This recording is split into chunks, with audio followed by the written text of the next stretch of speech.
আল্লাহর যেন সুন্দর সৃষ্টি জন্নত পাওয়া আমরা আল্লাহকে কঠিন ইয়া দাঁড়াইব। যেমন আপনার আর বাড়ির তো গরু আছে, মহিষ আছে, ছাগল আছে। ছাগল মালিকে ছাড়িয়া দেন, ছাড়িয়া দেওয়ার পরে বা গরু ছাড়িয়া দেওয়ার পরে গলায় তো দড়ি রশি থাকে, বুঝে এখান গরুয়ে আমার মালিকে গলাত রশি লাগাইয়া ছাড়িয়া দিছ, কিছুক্ষণ পরে কুটি মারিয়া আমার আটকাইয়া রাখবা। কুটি মারার পরে একটা সীমা আছে, ও সীমার ভিতরে গরুটা ঘুরে বাড়া যাইতে পারেন, জি না, এটা আখটা ছিড়িয়া যাইতে কি পারে। গরুয়ে বুঝে তার একটা সীমা আছে। ঠিক তদ্রুফলা সীমা রেখা আমরার আল্লাহ দিয়া দিছন, জেলা মালিকে গরুর কুটি মারার পরে চতুর্দিক ঘুরাইল থাকে, ঘুরে গরু যাইতে পারে না। যখন মালিকে টান দে রশিদ ধরিয়া গরুটা বাড়িতে দিয়ে যায়নি, ও আল্লাহ কইতরা তোমা টান দেওয়ালা আমি একটা সীমা রেখা দান করছি, সীমা রেখা দান করছি, ই সীমার বাড়া খেয়ে যাইতে পারতে নাই, আমি ছাড়িয়া দিছি, চলো খাও ঘুরো, কোনো বাধা নাই। কিন্তু একদিন টান দিমু, টান পড়ব না নি আমরা, একদিন টান দিমু, টানর লাগে আমার কাছে সারা আইবাই, সুম্মা ইলাইহি তুরজাউন, সব ঘুরি আমার কাছে একবার আসবাই। আমরা যাওয়া লাগবো সব আল্লাহর দরবারও, খেয়েও বাগিয়া তাকতাম বাড়তাম না। কিন্তু ই দুনিয়া থাকতো নাই। আজকে প্যান্ডেল তৈয়ার করতে গ্রামের মানুষে বহু কষ্ট করছেন, টিন দি প্যান্ডেল বান্ধিছেন, বহুত কষ্ট করছেন। বাঙ্গিতে কত সময় লাগবে? বেশ সময় না, আধা ঘন্টা শেষ। কিন্তু বানাইতে লাগছে 1 ঘন্টা। বাঁশ আনছন, গাড়িছন, গর্ত করছন, বান্ধিতে কত কষ্ট। আল্লাহ দুনিয়া বানাইছন হইতে আমি কোন কইছি বনি গেছে, আর ভাইয়া কোন যেদিন হইমু শেষ, এই নই লাগি আল্লাহ কোন কইলে ওই যায়, আর ভাইয়া কোন কইলে শেষ হয়ে যায়। কিন্তু আল্লাহ কইতরা কুল্লু মান আলাইহা ফান, একদিন সব কিচ্ছু ফানা হইব, গোটা দুনিয়ারে আমি চূর্ণ বিচূর্ণ করে দিব, সব ফানা হয়ে যাব। ওয়ায়াবকা ওয়াজহু রাব্বিকা যুল জালালি ওয়াল ইকরাম, খেও তাখতা না, খালি তাকমু খে তোমাদের প্রভু স্রষ্টা আল্লাহ, আল্লাহ ব্যতীত আর কিচ্ছু থাকতো না। দুনিয়া একদিন ফানা হইব, ধ্বংস হইব, একবারে সব মাটি হয়ে যাব গিয়া, গাছও থাকতো না, লতা পাতাও থাকতো না, পাহাড়ও থাকতো না, সমুদ্রের কোনো আকার থাকতো না, আসমানও থাকতো না, টুকরা টুকরিয়ে পড়ব, সব শেষ হয়ে যাব। এর লাগে দুনিয়াটা আল্লাহ সৃষ্টি করছেন। প্রথমে জিব্রাইলটে ফাটাইছিলা, সৃষ্টি করার পরে যাও জিব্রাইল দুনিয়া আমি বানাইছি দেখিয়াও। জিব্রাইল ফরিস্তা, এতে বোঝা যায় দুনিয়ার আগে আল্লাহ ফরিস্তা সৃষ্টি করছেন। জিব্রাইল গুরিয়া গিয়া কইন আল্লাহ দুনিয়া বানাইছেন কিতা অন্ধকার মুখা, লাইট না থাকলে বেকার না নি প্যান্ডেল, বেকার। যত সুন্দর প্যান্ডেল, লাইট না হইলে রায় সুন্দর জেনি জি না। আমি যা বেড়াচারা খাইলাম, উষা নিশা বুধবইলাম, আর অন্ধকার। ও আল্লাহর যাতে সৃষ্টি করলা সূর্যরে, তারকারে, সূর্যরে দুনিয়ারে আল্লাহ আলোকিত করলা, আর চন্দ্ররও আল্লাহ সৃষ্টি। এটা লম্বা আলোচনা, সামান্য কইয়ার। অত সুন্দর করে দুনিয়ার জমিন দিয়ে আল্লাহ সৃষ্টি করছেন। আর সেই জমিনের মধ্যে আল্লাহ পাক রব্বুল আলামিনে আদম জাতির আল্লাহ পাঠাইছেন। আদম জাত, এই জাতির আল্লাহ জমিনের মধ্যে পাঠাইছেন। কিন্তু আদম জাত এক একজন নবী হলর উম্মত হল আসন, সব নবী হলর আসলা, তবে সবথেকে বেশি ও নবীর উম্মত হলর সবথেকে বেশি। যে নবী মক্কার জমিন তশরিফ আনছন, ও জায়গাত তাকিয়া কলিমার দাওয়াত পৌঁছাইছন, এমন হারে দাওয়াত পৌঁছিল, পৃথিবীর কোনা কোনায় গে ইসলামের দাওয়াত পৌঁছি গেল, পৃথিবীর কোনা কোনায় গে দাওয়াত পৌঁছি গেল। যার জন্য আমরা ইনু যত আছি, একবার আমরা চিন্তা করা দরকার। অন্য আছি এক গঠনালা 2 মানুষ আছি না, জি না, আমার নামে ওয়াক্কা কয়েকজন আসেন না, কিন্তু এক গঠন আসেনি, এক গঠন বলে জি না, ভিন্ন ভিন্ন গঠন। এক মা বাবা 2-3 আওলাদ ভাই, 4 আওলাদ ভাই, 5 আওলাদ ভাই, 5 আওলাদর 5 গঠন আল্লাহর যাতে সৃষ্টি করছে। যার জন্য ইনসান জাত, মানব জাত, এই মানব জাত যেই সময় সে কিছু উপযুক্ত হয়ে গেল গিয়া, উপযুক্ত হওয়ার সঙ্গে সঙ্গে বিবাহর আলাপ আলোচনা হয়ে যায়। নবীজিয়ে ফরমাইন তুমি তাই এই জিনিসটা বেশ দেরি করিও না, ছেলে মেয়ে উপযুক্ত হওয়ার সাথে সাথে বিবাহ দিলেই। এটা আল্লাহ রসুলের ফরমান। ছেলে মেয়ে উপযুক্ত হওয়ার সাথে সাথে কিতা করতা বিবাহ দিলাইতা মানুষ মারা যাওয়ার পরে বেশ দেরি করিও না দফন করিলাইও এই সময় আমরা অবশ্যই বেশ দেরি করি না কোনো কারণবশত কিন্তু ছেলে মেয়ে উপযুক্ত হওয়ার সাথে সাথে কিতা করতা বিবাহ দিলাইতা এখন মনে করো ছেলে 18 বছর উপযুক্ত বিবাহ দিলাইতা নি দেই না কম দেন এখানে ছেলে যত সময় পর্যন্ত সে নিজের হয়ে দাঁড়াইছে না রুজি রোজগার করতে শিখছে না ইনকামর পথে গেছে না তত সময় পর্যন্ত মা বাবায় বিবাহ দেই না দেরি হয় এর জন্য বিশেষ করিয়া প্রত্যেক গার্জেন যারা আছেন খেও একটা ছেলে সন্তান পাইছন খেও একটা মেয়ে সন্তান পাইছন খেও ছেলে মেয়ে খেওরর খালি ছেলে খেওরর খালি মেয়ে সন্তান আছেন মা এবং বাবার উপরে কিছু দায়িত্ব আছে বলে কি দায়িত্ব আছে দায়িত্ব ইয়াত আছে গিয়া ছেলে এবং মেয়েদের দায়িত্বগুলা মা বাবায় জীবনে আদায় করিয়া যাইতাম প্রথম দায়িত্ব ইয়াত আছে গিয়া প্রত্যেক সন্তান হল যেই সময় জন্মগ্রহণ করলা মা বাবার প্রথম দায়িত্ব হইল মা বাবায় লালন পালন করিয়া যাইতাম সন্তানের লালন পালন কর্তা অবশ্যই প্রত্যেক মা এবং বাবা কি করেন সন্তানাদিরে জীবনে লালন পালন করিয়া যায় এই দায়িত্ব পালন করেন না করেন প্রত্যেক মা এবং বাবায় সন্তানডে কুলের মধ্যে নিয়ে কি করেন চুমা দেন সন্তানডে কুলের মধ্যে নিয়ে চুমা খাওয়া মা বাবায় আদরের সহিত চুমা খাওয়া যাইজ আছে চুমা খাওয়া কোনো অসুবিধা নাই তবে যেই দিন ছেলে উপযুক্ত হয়ে যাইব মেয়ে উপযুক্ত হয়ে যাইব এই দিন শরীয়তের হুকুম আই গেছে কি আপনার উপযুক্ত ছেলেরে উপযুক্ত মেয়েরে বাবা তোমার মেয়েরে তুমি আর চুমা দেওয়াত নজর করিও না খেয়াল করিও না তুমি চুমা দেওয়াত যাইও না মায়ে তেমনিভাবে তোমার উপযুক্ত ছেলেরে তুমি আর চুমা দেওয়াত যাইও না এই সময় কি করো ছেলের মাথার মধ্যে হাত রাখিয়া তুমি তেন দোয়া করো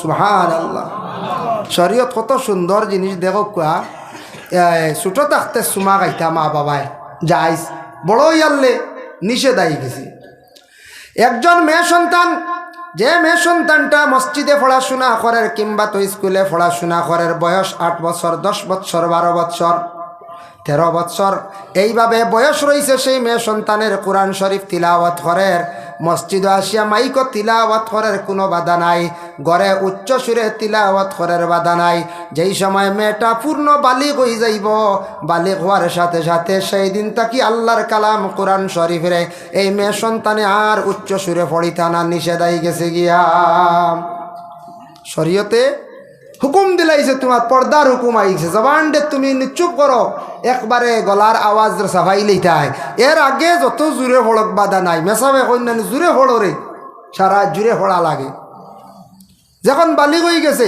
আওয়াজ সৌত মেয়ের উপরে হুকুম আই গেছে কি 2 নম্বর দায়িত্ব এ থাকছে সন্তান কুলের মধ্যে যেই সময় প্রত্যেক মা বাবায় সন্তান কুলের মধ্যে নিয়ে কি করেন লালন পালন করেন আদর করেন সন্তানে অনেক সময় দেখবা বেহুদা খুব বেশি কান্দের তবে বেশিরভাগ কোন সময় সন্তানে বেশিরভাগ কান্দে মাগরিবর অক্ত বিকালবেলা সন্তানে খুব বেশি কোনো সময় যন্ত্রণা করিয়া থাকে এটা বেশিরভাগ শয়তানে বাচ্চাদের চলায় বাচ্চায় বেশি কান্দিব আর মায়ে সন্তান কুলো লইব শান্তি করতে পারতো না মার জীবনে নমাজরে নষ্ট করত এই সময় শয়তান দূরে যাওয়ার জন্য প্রত্যেক মা এবং বাবা কি করতা বেশি করিয়া কুলোর মধ্যে লইয়া আল্লাহর জিকির খান্দা করকা লা ইলাহা ইল্লাল্লাহ লা ইলাহা ইল্লাল্লাহ এইভাবে প্রত্যেক সন্তানের কুলের মধ্যে নিয়া সন্তানকে কি করকা জিকির করকা যত বেশি জিকির করবা দেখবা আস্তে আস্তে বাচ্চার খান্দনটা দেখবা নিবারণ হয়ে গেছে গিয়া আমরা হইন কোনো কোনো সময় শিয়াল আইছে দরিয়া নিব তা হইন না নি জি নাই তা হইতা না সন্তান যেই সময় তার জবান ফুটি যাইব বাসা মোটামুটি বুঝা যার মাত কথা শিখি লাইছে অহনো অবুঝ একবারে বয়স মাত্র 2.5 বছর রয়েছে এই মুহূর্তে সে দুধ ছাড়ছে মার কুলত তাকিয়া সন্তান এখনো পর্যন্ত বুঝদার নাই আমরা সন্তানের জন্য প্রায় বাড়ির ফুসকুরনির গাঁটো বেড়া দিয়া রাখি বাচ্চাটা কি হইব পানিত পড়িয়া ডুবিয়া মারা যাইব কত খেয়াল নানি ঘরের দরওয়াজার মধ্যে দেখা যায় বাচ্চাটা হেফাজতে মা বাবায় রাখার জন্য ঘরের দরওয়াজার মধ্যে বেড়া লাগাইন কোনো কোনো বাড়ির দেখা যায় পালঙ্কর মধ্যে বেড়া লাগাইন আমার সন্তান হঠাৎ পানির ডুবিয়া মারা যাইব এইভাবে মা বাবার জীবনে কত চিন্তা থাকে সন্তান ফালিতে গিয়া কত চিন্তা সন্তান যেই সময় বয়স হয়ে গেল 2.5-3 বছর, কোনো সময় ছোটো ছোটো বাচ্চায় আমরা মসজিদও লইয়া যায়, আতদরিয়া মসজিদও লইয়া যায় যাইতা। হজরতে উমরে একদিন প্রকাশ্যভাবে খুতবা দিছনে এলান দিলা হইলা, খবরদার একবারে অবুজ বাচ্চান তুমি তাই মসজিদও লইয়া যাইও না। আবার উমরেও নসিহত করছেন, তোমাদের সন্তানগুলোরে মসজিদের মধ্যে নেওয়া শিখাও। 2 মাস অবুজ বাচ্চান একবারে 2.5-3 বছর আমরা আদর করিয়া মায়া করি আমার ছেলে দেখাইতাম, বুঝাইছনি ফতে দিলইয়া বার হইলাম, খান্দ করিয়া মসজিদে নিয়া ছাড়লাম, নমাজের আগে দি যার এনরে কুন্টা মারে হিবা বাত্তি নিবাইলার ফ্যান চুজ দিলা হত্যা করে নানি, ইটা বাচ্চান মসজিদে নিতা না, ইগে আখতা ফসরাব করে দিব। দইবা পরিষ্কার তো করবা, আপনার উপরে এগুলো জরুরি, আপনার উপরে কফর আই গেছে পরিষ্কার করা। মসজিদকে থুক যদি পালায় সেপ পালায় তান উপরে কফর হইলে তাই পরিষ্কার করতে, ইনু 10 টাকা কফেরা নাই, ইনুর কফরা পরিষ্কার করা। এর জন্য ছোটো ছোটো বাচ্চান মসজিদও দিন সকালবেলা সবাই মক্তবের মধ্যে অবুজ বাচ্চান এগুলাও দিবা না। ছোটো ছোটো বাচ্চান মেসা বকলে পড়াইতে জীবনে এত কষ্ট হয়, মেসাবে দমক দিলে সিংলাত ধরিলায়, মেসাবার তকি লইয়া যায় গিয়া। এটা আমরা হড়াইছি রে বুঝাইছি, সিংলাত তাও করলে হে সিংলাত ধরিলে মায়ের ধরিলে হে বুঝেননি, মারলে উপায় নাই। গ্রামের মানুষ কইবা অগুরে কিলা মেসায় বাড়াই মারলা, কইবা না কইয়া কইবা কয়, কিন্তু ইগে কতখান ছাতা এগুর খায়দা পারের এগুর সিফারা পারের। ইটা বাচ্চান দিতা না মা বাবায়, খেয়াল করবা বুঝদার হয়ে গেছে, 4 বছর বয়স হয়েছে, মোটামুটি বুঝবো ডান্ডাও 5 বছর দেখা পড়াত। এর আগে বাড়িত নিজে পড়া শিখাও, তারে আদব শিখাও। ছোট বাচ্চা খালি খাওয়াইয়া ফালিলে মা বাবার দায়িত্ব শেষ নাই। আপনার ছেলে সন্তান বয়স হয়েছে 3 বছর 3.5 বছর, সন্তানে হঠাৎ দেখা যায় অশ্লীল ভাষাটা প্রয়োগ করছে, আপনি তারে দমক দেন, বলে বাবা তুমি এইভাবে মাতিও না, এইভাবে গালিগালাজ করিও না। সন্ধ্যার বেলায় বাচ্চাটারে কি করো তুমি নিজে নিজে কলিমাত তৈয়ব পড়া শিখাও, বাচ্চাটারে কোরআন শরীফ থাকি সূরা আস্তে আস্তে মুখস্থ করা শিখাও। বাচ্চাটা বুঝদার হওয়ার পরে আস্তে আস্তে মসজিদে দেওয়া শুরু করো কুয়া, নতুবা যদি ফারন প্রাইভেট মেসাব রাখিয়া ছোটো থাকতে পড়াও কুয়া, বুঝদার হওয়ার পরেও বাচ্চাটা মসজিদে দক্কা মেসাবে পড়াইতে পারবা, কোনো অসুবিধা নাই। বাচ্চা যেই সময় বড় হয়ে গেল গিয়ে 7 থেকে 8 বছর, ও হুকুম আই গেছে গিয়ে আপনার সন্তানডে মসজিদও নিতা, ইগু মসজিদে যাওয়া শিখতো। মরু সিবিয়ানাকুম, হুকুম করো তোমাদের সন্তানাদিরে। কোন হুকুম করতায় বলে নমাজের হুকুম করতে আদেশ দিতায়। প্রত্যেক সন্তানডে বাবায় তাকিদ দাও তোমার সন্তানডে মসজিদের দিকে যাওয়ার জন্য। এর লাগি প্রত্যেক মা বাবার দায়িত্ব আছে সন্তান হলরে ছোট থাকতে উচিত শিক্ষা দিয়া কি হর্তা গড়িয়া তুলতাম। বাচ্চা মনে করক্কা ছোট 5 বছর 6 বছর 7 বছর মসজিদও পড়ে, স্কুলও যার এডমিশন হয়ে গেছে, স্কুলও এডমিশন হয়ে গেছে গিয়া স্কুলও সন্তানডে আপনি স্কুলও দিছেন, কিবা তো মসজিদও যার, মসজিদও যাইতো। এটা দিনই আমরা তালিম বুনিয়াদী শিক্ষা, যেটা এটা সবচাইতে গুরুত্বপূর্ণ শিক্ষা। আপনার ছেলেরা যদি স্কুলে পড়াইয়া যদি মাস্টার ডিগ্রি হলাই রাইন, অনার্স করাইন, এম.ক করাইন, LLM করাই, ম্যাজিস্ট্রেট বানাইন, আর বুনিয়াদী শিক্ষা যদি থাকে না, সে পূর্ণভাবে মুসলমান পুরা হইতে পারে না। বুনিয়াদী শিক্ষা না হইলেও নমাজও শিখতে পারবেন, জি না। নমাজ ফরজ ওয়াজিব মুস্তাহাব সুন্নত উজু করা এটা সব সঠিক নিয়মে পড়িতে পারতা নাই, শিখতে পারতা নাই। এর লাগি বুনিয়াদী শিক্ষাটারে গুরুত্ব দিতা বেশি। সকালবেলা বাচ্চারার পড়া যেটা এটা খুব প্রয়োজনীয়। আমরার ইসলাম ধর্মের মধ্যে একটা সিস্টেম, একটা সিলেবাস আছে। সকালবেলা ইসলাম ধর্মের মহাগ্রন্থ কুরআন আল কারিম রে বিভিন্ন সিলেবাস অনুযায়ী শিক্ষা দেওয়া হয়, অন্যান্য ধর্মের মধ্যে এইভাবে শিক্ষা দেওয়া হয় না। ইসলাম ধর্মের মহাগ্রন্থ কুরআন, সনাতন ধর্মের গীতা মহাভারত এইভাবে আছে, খ্রিস্টান ধর্মের বাইবেল, ইলা ধর্মগ্রন্থ আছে না সব ধর্মর। কিন্তু যদি আপনি জিজ্ঞাসা করেন ও আপনার এলাকাত আসন, গোটা হাইলাকান্দি আসন, শিলচার আসন, আমার করিমগঞ্জ আসন, ফ্রি মাইন্ডে একজন বন্ধু পাইলা, হিন্দু একজন ভাই, আপনার বন্ধু সমাজ বলে ভাই চলো দুইজনে কিছু ধর্ম নিয়ে ডিসকাস করি, কটাক্ষ পাবে না, ধর্ম নিয়ে একটু দেখি ডিসকাস করি। আমরার তো মা ফাতিমা আসন, আমরার নবী মোহাম্মদ, নবীর নাতিনসা হাসন হুসাইন, আমার ইসলাম ধর্মে ওটা হয়েছি, তোমাদের কৃষ্ণ এন খেয়ে হইতে কি আইলে, এটাও তো কোনো সময় আলোচনা করা যায়, অবসর সময় করতে পারবো। যদি ফ্রি হিসাবে বলে ভাই মনে কিচ্ছু আনবা না, আপনারে ফ্রি মাইন্ড করবা না, ফ্রি হিসাবে আপনারে আমি একটা প্রশ্ন করি। আর আগামী দিন যদি কোনো একজন হিন্দু বাইরে যদি প্রশ্ন করেন আপনার ধর্মগ্রন্থর নাম কি, বলে সে বলবো গীতা, বলে বাইরে তোমার ধর্মগ্রন্থর কি একটা অধ্যায়ন আমার পড়িয়া শোনাও চাই। আমার ধারণা আমি কমেন্ট করি আর না প্রায় 70 জন 80 জন আমার হিন্দু ভাইরা তাদের ধর্মগ্রন্থটা কি ফড়িয়া বুঝানি সম্ভব নাই। খ্রিস্টানে যান সেইভাবে দেখবার সব সম্ভব নাই। কিন্তু প্রত্যেক ধর্মের মানুষে যদি প্রশ্ন করেন, সনাতন ধর্মের মানুষ, খ্রিস্টান ধর্মের মানুষ, জৈন ধর্মের মানুষ, বুদ্ধ ধর্মের মানুষ, যে কোনো ধর্মের মানুষে যদি আমাদের ইসলাম ধর্মের যে কোনো মুসলমান বাইরে যদি প্রশ্ন করে ভাই তোমার কোরআন তাকি ধর্মগ্রন্থ তাকি দেখি সামান্য পড়িয়া শোনাও চাইন, আমরা প্রত্যেক মুসলমানরা পূর্ণ কোরআন শরীফ যদি পড়া জানেন না, কোরআন শরীফের কিছু সূরাগুলা সবর মুখস্থ আছে, এর লাগে প্রত্যেক মুসলমানরা কোরআন শরীফ পড়া জানন। সুবহানাল্লাহ, জানেননি না? না জানন। কোন মুসলমান এইভাবে নাই, হয়তো 1 লক্ষর মধ্যে 1-2 জন বাহির হইতে পারেন কোরআন শরীফ পড়া জানি না। আনলে প্রত্যেক মুসলমানরা কোরআন শরীফ পড়া জানেন। তার কারণটা কি?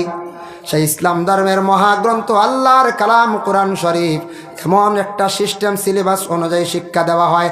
সর্বপ্রথম সকালবেলা আমাদের সবাই মক্তব শিক্ষা যে প্রতিষ্ঠানটার মধ্যে শিক্ষা দেওয়া হয়, এই সবাই মক্তবের মধ্যে সকালবেলা বাচ্চারার ব্রেইনটা ফ্রেশ থাকে, ঘুম থেকে উঠার পরে প্রত্যেকের ব্রেইনটা বালা থাকে, ফ্রেশ থাকে।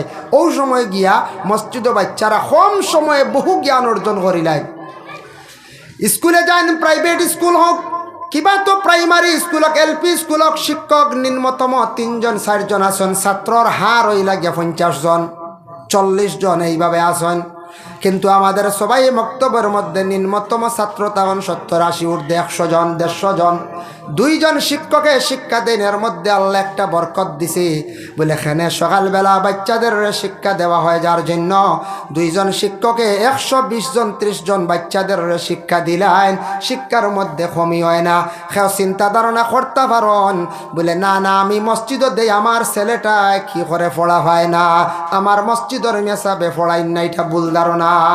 নিজে যাচাই করতে আপনার ছেলের স্মরণ শক্তি বালানি। মসজিদও যাইন, কলেজও যাইন, ইউনিভার্সিটি যাইন, স্কুলে যাইন, সব প্রতিষ্ঠানও ছাত্রর মেধা যেটা 3 ভাগে ভাগ।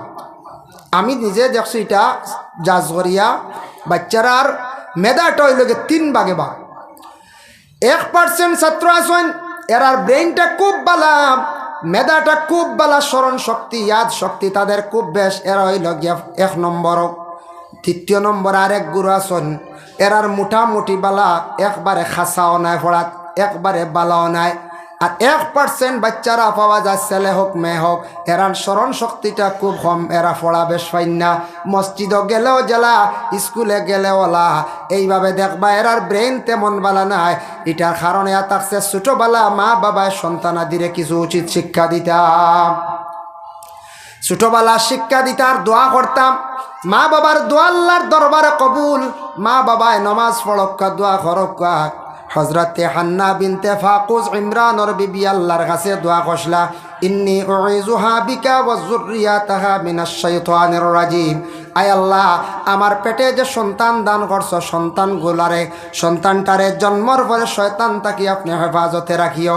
মায়ে দোয়া করছন, দোয়া আল্লাহ কবুল করছন, যার জন্য হান্না বিনতে ফাকুজ সেই মহিলার দোয়ার বরকতে হজরতে মরিয়ম আলাইহাস সালাতু ওয়াস সালামের জন্ম হয়েছে। শয়তানে তানোর সইতে পারছে না। আর মরিয়মের ঘরে ঈসা রুহুল্লাহর জন্ম হয়েছে, শয়তানে কি করতে পারছে না, সইছে না।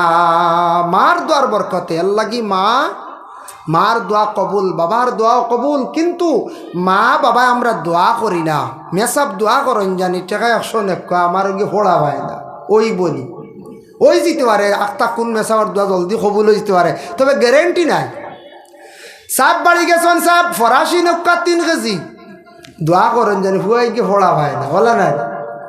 সাহেবরে দিছন 3 কেজি, সাহেবে খাইছন, হয়তো একদিন দোয়া করছন।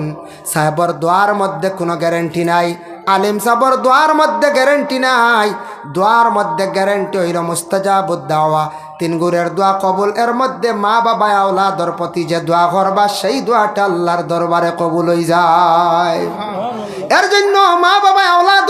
দোয়া করেন, আল্লাহ আমরা আওলাদ দিছো, লাখ কোটি শুকরিয়া আল্লাহ, আওলাদ গুনতা আপনি নেক বানাইয়া দেও আল্লাহ, আমাদের আওলাদ গুনতায় ফোড়া পাই না। এইভাবে প্রত্যেক মা বাবা সন্তানের জন্য দোয়া করক। দিনে দিনে দেখবা সন্তান সুশিক্ষিত হইবা, স্মরণ শক্তি ভালো হইব, সন্তান দিরা ফোড়া পাইবা। আমরা দোয়া করতাম, এখন কইমু দোয়া তো কবুল হয় নাই, তা করি তো এর একটা প্রশ্ন আসে না নি? দোয়া তো কবুল হয় না, দোয়া কবুল হইতো কিনা? এক নম্বরে নিজে একটু যাচাই করতাম, দোয়া কবুল হইতে হইলে হালাল রিজেকর প্রয়োজন। আমার রিজেকটা, আমার যে ব্যবসা যেটা কিবা তো আমার খামাই যেটা আছে এটা বিশুদ্ধ আসেনি, এটা হালাল তরিকার আসেনি, ওটা দেখতে লাগবো বাবা। এটা হালাল যদি রিজেক হয় না, খামাই যদি হালাল থাকে না, তাহলে এর আর দোয়া কবুল হয় না। তার দলিল আছে তাফসীর ইবনে কাসির দেখলাম, আল্লাহর বান্দেগান 2 নম্বরে থাকছে গিয়া, আমার যদি জবান পবিত্র বানাইয়া রাখতাম পারি না, দোয়া কবুল হইতো নাই। জবান অপবিত্র হয় কিভাবে? অধিক মিশা যারা মাতনার পরের গীবত গিল্লা নিন্দা করন আছে। আমরা একটা অভ্যাস আছে, রাস্তাঘাটে আত্মীয় স্বজনের বাড়িত ফরর গীবত গিল্লা ওগুলার মধ্যে আমরা কিছু মগ্ন হয়ে যাই গিয়া। এর জন্য প্রত্যেক মা বাবার উপরে দায়িত্ব হইল সন্তানদের সুশিক্ষায় শিক্ষিত বানাইতাম। সন্তান যেই সময় বুনিয়াদী শিক্ষার দিকে অগ্রসর করাইবা, এরপরে বর্তমান যুগর লাগি জেনারেল শিক্ষাটা আমরা লাগি প্রয়োজনীয়। দুনিয়ার লাগি জেনারেল শিক্ষাটা অত্যন্ত দরকার। ইসলামিক শিক্ষার পরেও জেনারেল শিক্ষাটা আমরা লগে রাখতাম। আমরা সমাজ কম প্রত্যেক ফ্যামিলির মানুষে কষ্ট করিয়া আমরার ছেলে মেয়েরারে মেট্রিক পর্যন্ত সমাজ কম আমরা পড়াইতাম। ইলা ধারণা আছে, কেউ কইতা বেশ পড়াইয়া লাভ নাই, চাকরি নাই। পড়া নিজের চাকরির লাগি নাই। শিক্ষা না হইলে মানুষ যদিও সে, কিন্তু তার চক্ষু থাকা সত্ত্বেও অন্ধকার। শিক্ষায় মানুষের মানবতা আনে, শিক্ষায় মানুষের ব্যবহার সুন্দর করে, শিক্ষায় পরিবেশ সুন্দর করে, শিক্ষায় মানুষের জীবন উন্নত করে। এর জন্য প্রত্যেক জিনিস শিক্ষার দরকার আছে। শিক্ষা অটোমেটিক মানুষ পাল্টাইলা পরিবর্তন হয়ে যায়। শিক্ষার দরকার যেমন একটা উদাহরণ আপনাদের সম্মুখে আমি দিয়ার, আপনার ছেলে যদি এলাকার গ্রামের মধ্যে পাঠশালা পর্যন্ত পড়াইন, এরপরে এটা বড় হয়ে গেছে, খেলাধুলা করে বিদেশ দিছেন, এই ছেলের চলা একরকম দেখবা। আর একটা ছেলে যদি পাঠশালা পাশ করাইয়া আপনি জানকির বাজার হায়ার সেকেন্ডারি স্কুলে যদি দেন, স্কুলে যাইব, যাওয়ার পরে লগর ছেলের চলা দেখব, অন্য ছেলের চলা দেখব, ওগুলা দেখিয়া সে অনুভব করব, কোন জিনিসটা করব বলে মানুষের ছেলেরা এই রকম চলেন, মানুষের মেয়েরা এই রকম চলেন। এইভাবে দেখা দেখি তার জীবনটা অটোমেটিক পরিবর্তন করা ধরব। কারণ হইবরে বাইরে গিয়া দেখলাম স্কুলের মানুষ ছেলেরা ওই রকম সুন্দর ইয়া চলন, আমিও সেইভাবে চলতাম। যখন সে জানকির বাজার হাই স্কুল তাকি যাইব গিয়া বলে খাসার কলেজ শিলচার যাওয়ার পরে তার আরও কিছু পরিবর্তন আইব গিয়া, অটোমেটিক পরিবর্তন আইব। কলেজে যাওয়ার পরে দেখব কলেজ ইউনিভার্সিটির ছাত্র যারা আসন এরার চলা চরিত্র কিনা, এরার চলা চরিত্রটা দেখব পরিবর্তন আইব। কিন্তু বর্তমান সময়ে একটা জিনিস আছে, কলেজ ইউনিভার্সিটি চলার মধ্যে একটা জিনিসে কিছু আমরার ক্ষতি করার বলে কি, একটা জিনিস কোনো সময় চক্কুর সামনে ধরা পড়ে বলে কি, বলে কলেজে যাওয়ার পরে অ্যাডমিশন লওয়ার সাথে সাথে বয়ফ্রেন্ড আর গার্লফ্রেন্ড আসেন না, না ইগু বুঝিন কমন হয়ে গেছে, কমন ইগু না হইলেও হয় না, কলেজ চলেও না, হ্যাঁ কলেজ চলেও না, এগু লাগেও বুঝিন। বয়ফ্রেন্ড আর গার্লফ্রেন্ড না হইলে কলেজ বুঝিন চলে না। হইবা কলেজ চলে না কিলা, কলেজ চলে, কোন চলে না মানে কলেজও আপনি থাকবা, আপনি ইলে একা এক গড়ি মুখে আপনার মূল্য থাকতো না। শুনছি ওলা কলেজও পড়িছি না, হইতাম পারতাম, শোনা গপ কইয়া শুনছি যেটা তাও বাস্তব হইব। আমি নিজে দেখলাম, দুঃখ লাগে। বাবা এত মেহনত করিয়া কষ্ট করিয়া ছেলে পড়াইতাম, ছেলে দিছন আপনার ইউনিভার্সিটিত পড়াত, ছেলে কি করতো বলে ডিগ্রি করে, এরপরে ছেলেরে মাস্টার ডিগ্রি করাইতরা, ছেলেরে অনার্স করাইতরা, ঠিক আছে। বাবার চিন্তা ধারণা ছেলেটা উপযুক্ত হইব, একদিন আমি একটা উপযুক্ত একটা মেয়ে পছন্দ করিয়া পুত্রবধূ বানাইয়া সেই মেয়েটা আমি ঘরে আনবো। বাবার আশা আছেন না না?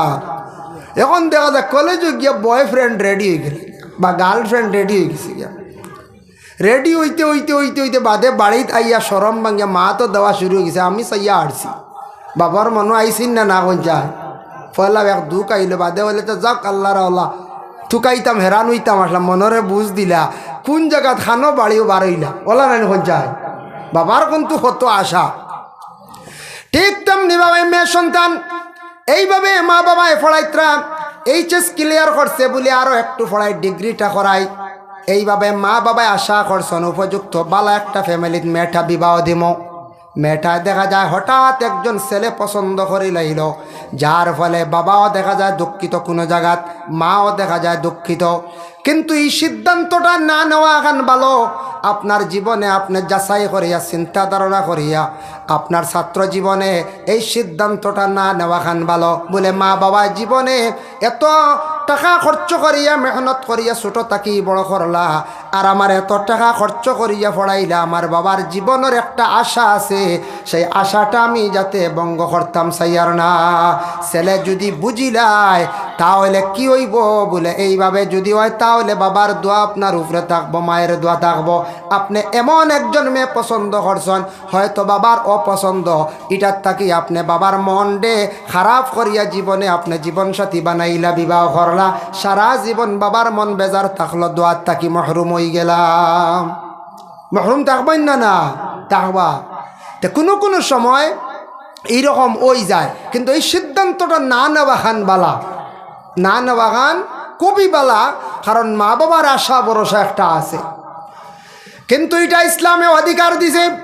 মা বাবা একটা মেয়ে যখন দেখা যাইবা খবর পাইবা ছেলের অধিকার আছে, প্রত্যেক মা বাবায় গার্জেন টকলে সন্তান ডেকি করতা আদেশ করতাম বলে ছেলে দেখা যাক, সে গিয়া নিজে পছন্দ করিয়া যদি আর কোনো বাধা নাই সে মেয়েটার নিয়ে জীবন সারা জীবন চালাইয়া যাইতো খাইতো।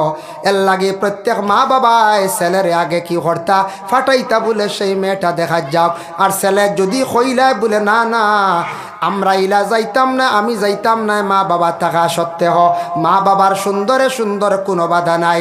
আর নতুবা ছেলে গিয়া নিজে দেখিয়া পছন্দ করক, আপনার জন্য শরীয়তে অধিকার দিছে, যার জন্য এটা জায়েজ আছে। বলে মেয়েদের অধিকার আসেনি বলে হ্যাঁ মেয়ের ওলা দেখার অধিকার আছে, কিন্তু মেয়েদের আল্লাহ একটা জিনিস বেশি দান করছে, শরম বেশি থাকার কারণে, মেয়েদের আল্লাহ সবর দেওয়ার কারণে। যদি মেয়ে সন্তানকে আল্লাহ দুইটা জিনিস দিতা না তাহলে মেয়ে সন্তান হল ঘরের মধ্যে থাকতা না। কোন দুইটা জিনিস? এক নম্বর হইল শরম, হায়া শরম। শরম মেয়েরার আছেই না না আছে। হ্যাঁ এটা মাঝে মধ্যে একগুলো কম একলা বার হয়ে যান মার্কেট, এটা মাঝে মধ্যে সারা নাইলা, সারা যদি বারো যেটা মার্কেট হতে তো আর গোর খালি হয়ে গেল, সেও যে বাদ ফাইলা না হলে ওলা নানি, সেও বাদ ফাইলা না হলে। মেয়েদের মধ্যে আল্লাহ শরম দিছে, যে মেয়েটা যেই সময় শরম ভাঙ্গি লাইব, ওয়াল হায়া শুবাতুম মিনাল ঈমান, হায়া শরম যখন মেয়েটায় ভাঙ্গি লাইব, ভাঙ্গার লগে লগে জানিয়া রাখবা মেয়েটায় এমন বুড়া কাম করব, নীলজ্জা কাজ করা আরম্ভ করে দিব। ছেলের সঙ্গে না হইয়া যাইব গিয়া, বাবা পরোয়া করতো নাই, মা পরোয়া করতো নাই, মা বাবার মুখ খালি দিয়া শর্মিন্দা বানাইয়া মেয়ে যাইব, গোষ্ঠীরে শর্মিন্দা বানাইয়া যাইব, আপন বাইরে শর্মিন্দা বানাইয়া যাইব। যেই দিন মেয়েটার কাছ থেকে হায়া শরম উঠি যাইব, হায়া উঠা মানে ইমানের একটা অঙ্গ উঠি যাওয়া। হায়া শরম যেদিন কমি যাইব এই দিন জানবা মেয়েটায় নীলজ্জা বুড়াই খামর মধ্যে অগ্রসর হয়ে যাব গিয়া। দ্বিতীয় নম্বরে থাকছে গিয়ে সবর। মেয়েদের জীবনে আল্লাহ তো সবর দান করছে। আল্লাহর রাসূলের হাদিস, ওয়াকালা নবী সাল্লাল্লাহু আলাইহি ওয়াসাল্লাম আস-সাবরু নিসফুল ঈমান, সবর থাকছে গিয়ে ইমানের অর্ধেক অঙ্গ। আল্লাহর রাসূলে ফরমায় সবর হইল ইমানের অর্ধেক অঙ্গ। এর লাগি জীবনে আপনার উপরে মুসিবত পড়ক, যে কোনো জিনিস পড়ক না কেন, কঠিন সমস্যা পড়ার লগে লগে আপনি কি হইতা না, আপনি সুইসাইড করার যাইতা না, আত্মহত্যা করার যাইতা না, আপনার জীবনটা বরবাদ করবা না। যদি ইলাকেও যদি ধৈর্য হারা হইয়া সুইসাইড করিলেন, কুফরি অবস্থায় মৃত্যুবরণ করলা, দুনিয়ার জীবনটা বেকার করলা, মানুষে ঘৃণা করবা, আর আখেরাতর জিন্দেগি বরবাদ করলা, জাহান্নাম ছাড়া এর রাস্তা নাই। সুইসাইড হই না মাঝে মধ্যে সুইসাইড হয়ে যায়। এর জন্য বিশেষ করিয়া সুইসাইড থাকি আত্মহত্যার থাকি বাঁচিতাম, এটা একটা রোগ হয়ে যায় এই সময়। মানে যখন মানুষ ধৈর্য হারা হয়ে যায়, হইব কিচ্ছু খাইয়া মরি যায়, খুব কেয়ার হল, ফাঁস লাগিয়া মরি যায়, গাড়ির সামনে হরিয়া মরি যেতাম, ও বা ইঞ্জিন আইব বেশ দেরি না 2টার সময় সামনে পড়ে যেতাম। ইলা যদি মরণ নিজে নিজে, তাহলে কিয়ামতের দিন জবাবদিহি হইবা, এরা বিলকুল জাহান্নামী। হত্যা নিজে নিজে যারা আত্মহত্যা করে, এটার থাকি আমরা কিতা করতাম, বাঁচিতাম। যাই হোক, ছেলে সন্তান হলেন বর্তমান সময়ে শিক্ষার উপরে একটা গুরুত্ব দিবা। ছেলেরা স্কুলে পড়াইতে সময় কম্পিউটারটা মাস্ট রাখবা। কম্পিউটারের কারণে আমরা কিছু পিছনে ছেলেরা ক্লাস 8 বা 9 যাওয়ার লগে লগে কম্পিউটার ক্লাস করা, চাকরি পাওয়া বড় কঠিন, চাকরি পাওয়া বর্তমান সময়ে বড় কঠিন।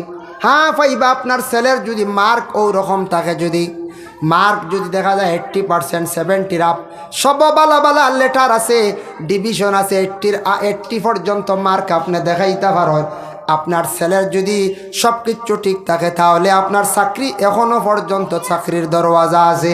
কিন্তু আমরা ইলা সব ছাত্ররা সচেতনমূলক হিসাবে পড়াই না, পড়ানি যায় না। মা বাবার টাকা পয়সা খরচ করেন, ইলা মার্ক উঠাইতে পারেন না।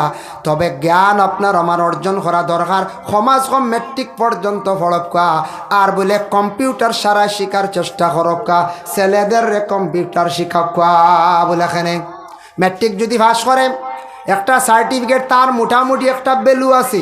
দ্বিতীয়ত কম্পিউটার দিয়া বালা বিজনেস করিয়া চলতে পারব। কম্পিউটার যদি জানা থাকে, কিছু বেসিক যদি ক্লাসে খালি হইতো নাই, আরও উর্দে বালা ক্লাস করা লাগবো। এইভাবে যদি ক্লাস করতে পারে, বালা কোনো কোম্পানিত ম্যানেজারি পোস্ট পাইলেইতে পারে, কিবা তো অ্যাসিস্ট্যান্ট ম্যানেজারি পোস্ট পাইলেইতে পারে, কিবা তো দোকানদারি করতে সুবিধা হইব। কম্পিউটার জানা বর্তমানে খুবই প্রয়োজনীয়। এর লাগি আমরা মুসলমান সমাজের ছেলেরা কম্পিউটারের দিকে বহুত পিছনে। কম্পিউটার এমন কঠিন কোনো ক্লাস নাই, মোবাইল চালাইতে জেলা সোজা কম্পিউটারওয়ালা। সামান্য যদি খেয়াল করেন, তাহলে প্রত্যেক ছেলে সন্তান মেয়ে সন্তান হলরে আপনার উপযুক্ত শিক্ষা দেখুয়া, আর কম্পিউটার বিশেষ করিয়া ছেলেরারে শিক্ষা দেখুয়া। কম্পিউটার চালানি জানলে ফায়দা হইব না। না প্রায় সময় মিডিল ইস্ট ভিসায়, মিডিল ইস্টর ভিসা, সৌদি কুয়ে অর্থাৎ কোম্পানি কম্পিউটার যদি জানা থাকে, আর হায়ার সেকেন্ডারি ভাস হইলে বালা ওপেনিং বেতন 40,000 অগুন হয়ে দিত। হ্যাঁ 40,000 টাকার ওপেনিং বেতন বাদে বাড়িব। কম্পিউটার নাই, তাহলে কত বেতন? পয়লা 18 থেকে আরম্ভ হইল, 18,000, 22,000, 24,000। ও তো বিদেশ যাইত্রা বেজান, বাড়ি বাড়ি বাদে 30-35,000। কিন্তু কম্পিউটার জানা থাকলে, শিক্ষার যোগ্যতা থাকলে 40,000, 50,000 বেতন আছে।